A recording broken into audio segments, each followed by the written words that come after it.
Okay. Hello, we are here with Mason. Hi Mason, how are you? How have you been up to lately? What have you been up? I'm doing pretty well. I just got back from a ski trip with the school in Slovakia. It was really fun. I got to hang out with some of the first year students and learn a little bit more about themselves. Where are you skiing to? We were at Velka Racha, near the border of Poland. Oh, that's nice. And how would you describe your stay here in our country? The stay's been very enjoyable. I've met a lot of new people. I got into a lot of new hobbies. Floorball is one that I do every Wednesday, and it's been a really great time. I'm glad I was able to do it. Are you playing floorball like most of the time, or are you new to it? It's brand new. I never knew about the sport before I came here, and every Wednesday for the past 2 or 3 months I've been playing. But I also do other things here. I do a lot of hiking as well, and then visit some different places. Any other sport? Not any other sports. I used to play American football, but I stopped doing that. Yeah, that's nice. So, if I can say some personal questions. I know you have a sister and brothers. Are they like you, traveling about, exploring new countries? Somewhat. My youngest brother and youngest sister, they're still in high school, so they haven't had much of a chance to travel. My oldest brother, he's traveled quite a lot. One semester he spent on a boat, so we went to a lot of different countries.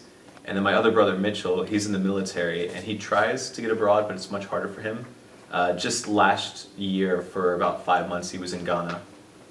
So are you like following him in his tracks? You're one of your older brothers? In my family I've traveled the most.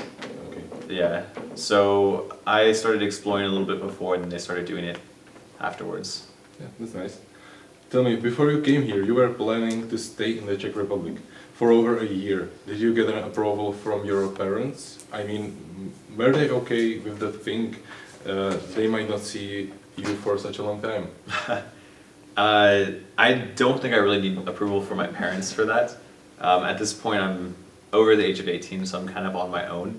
But I've been abroad before. So just 2 or 3 years ago I lived in Northern Ireland for 5 months. So when I told them I was going to live abroad for 10 months, they weren't so surprised. I've done it, I just kind of leave randomly and then come back. That's nice. And why did you choose the Czech Republic in the first place? So my grandfather, my mom's father, he has strong roots in the Czech Republic. His parents are actually straight from the Czech Republic and he was the firstborn in the US. That's nice. And have you had a chance to see or be in contact with your family in Slovakia?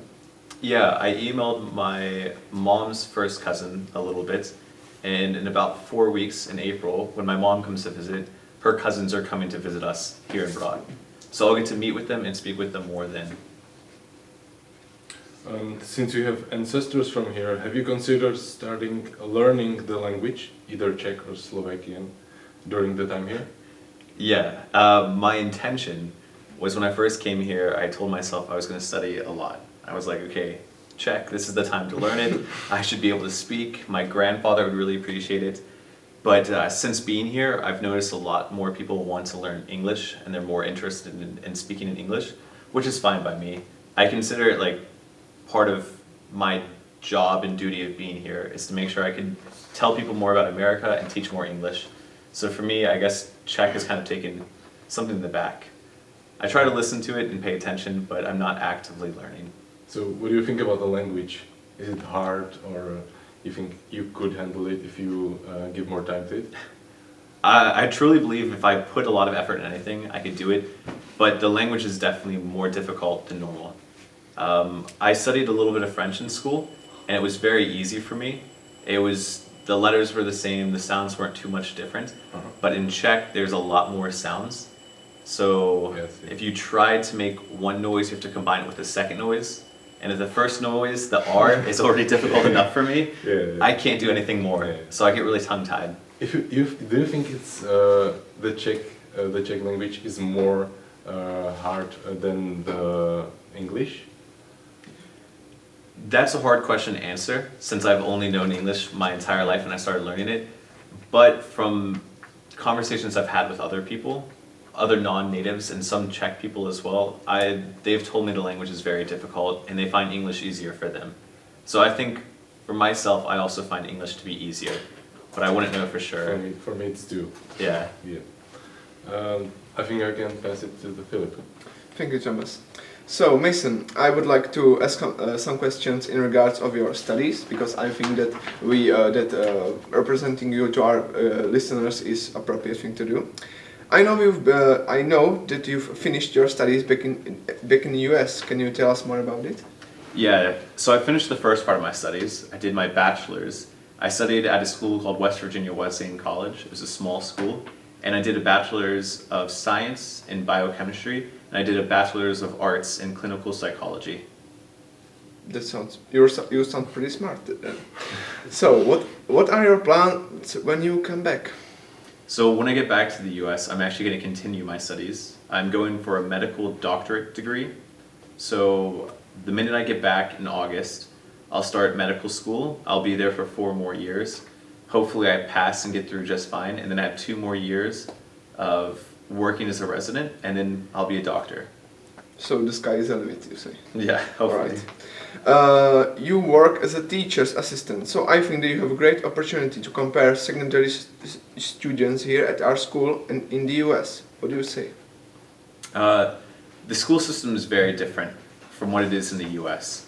The students are equally adept and they're doing good work, but the way classes are set up is very, very different.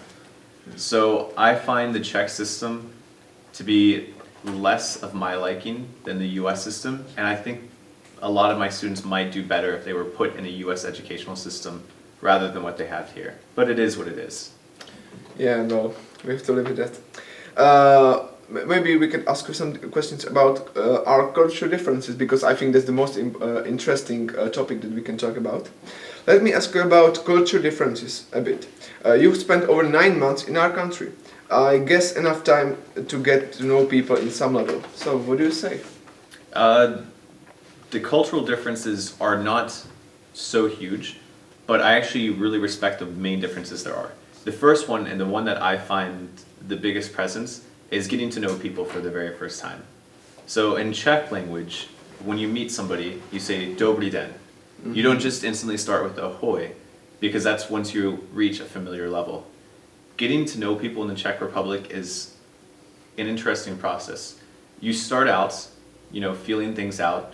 You wait till you actually like them, and then you start a friendship after that, and it becomes something that's much more meaningful. In the US, it's very easy to be friends with people at the start. Everybody's very nice, they're very personable, but sometimes you find out later, maybe like a month or 2 later, they weren't exactly your first choice of a friend, and it makes things a little bit awkward. So the process of getting to know people is a lot more meaningful and important to me in the Czech Republic than it is in the US. Will you try this technique in the US when you come back? Yeah, I think where I come from, at least in West Virginia, people are a little bit more sincere because they don't have time to waste with people they don't like. Oh. But for bigger city people, I've realized people in my program as well, coming from bigger cities and bigger states, definitely if I leave West Virginia, I'm going to try to be more cautious with getting to know people. All right, that's some good advice.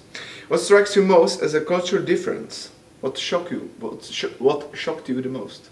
Like I said, getting to know people was one big thing, but also when it comes to going into houses, the shoes. As weird as that sounds, in the US, especially when you go to school, you don't have to switch shoes. You just walk in with your shoes outside. They could even be muddy, which isn't good. But here in the Czech Republic, people are very, they take cleanliness to the next level, and I could really respect that. It's a good difference. Well, it's one of our few good properties. So, yeah. What are our nations same in? Are there things we share? I mean, you've talked about it in these past questions, but is there another thing that you might add? Yeah.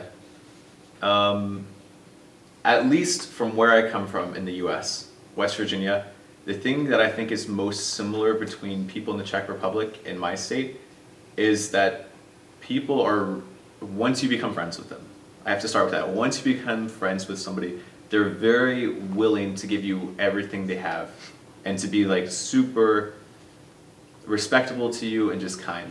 For example, to receive gifts in the Czech Republic, it's something very meaningful.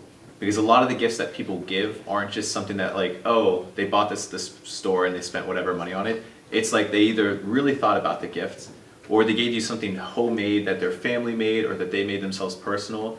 And that's something that some people back home try to do at my state. And it's a very welcoming feeling. Like you feel like you're getting pulled into like a family. Well, that's a really good answer. Speaking about Czech habits or culture, what would you change or don't like much, if there is any? Not a big cultural thing, but one thing that I would say, the food's good here, but I wish there was more fruit.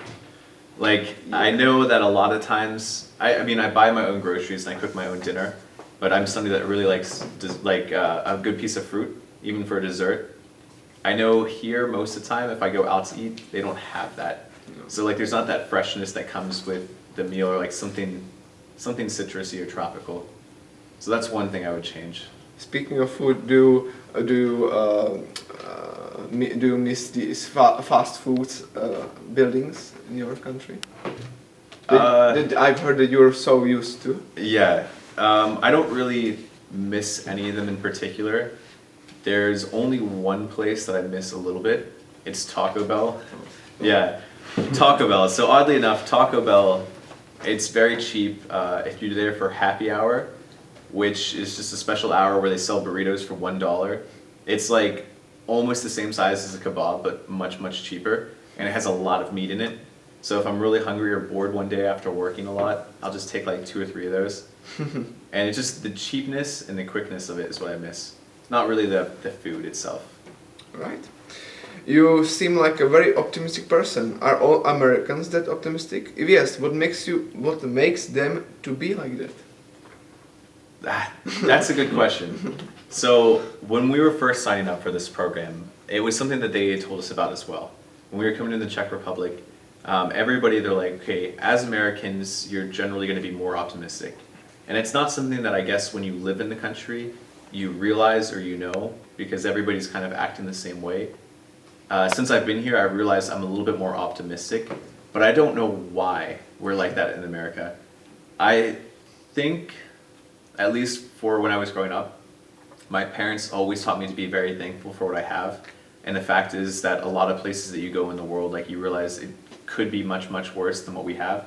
So even if something is small, or if, like there's a small problem, you try to get past it as quick as possible because you realize in the large scheme of things in your life, it doesn't mean that much. Yeah. That's very wise. We Czechs tend to be more pessimistic. Do you see us that way? Sometimes. There's definitely some days where I listen to certain Czech outlooks on the view of the world or other things, and I'm like, that doesn't sound the best. But I think it's just the cautiousness that you guys use. Like I said, when you meet people for the very first time, it's not that you're not trusting, but you really take your time to really think about the information and see if it's actually worth it. I think it's the same way that you handle world situations and your view on the world. You like to think about it beforehand and not get too excited, especially if it's going to be something that's going to eventually let you down. Yeah.